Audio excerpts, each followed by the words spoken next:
નમસ્કાર. જય ઠાકર. જય ઠાકર. સૌથી પહેલા તો હું ભરવાડ સમાજની પરંપરા અને સૌ પૂજ્ય સંતોને, મહંતોને,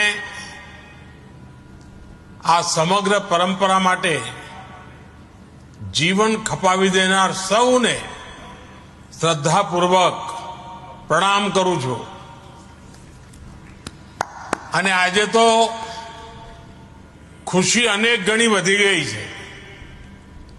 આ વખતે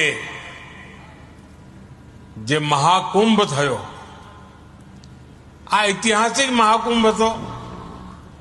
પણ આપણા માટે ગૌરવની વાત એ કે મહાકુંભના આવા પુણ્ય અવસરે મહંત શ્રી રામબાપુજીને મા મંડલેશ્વર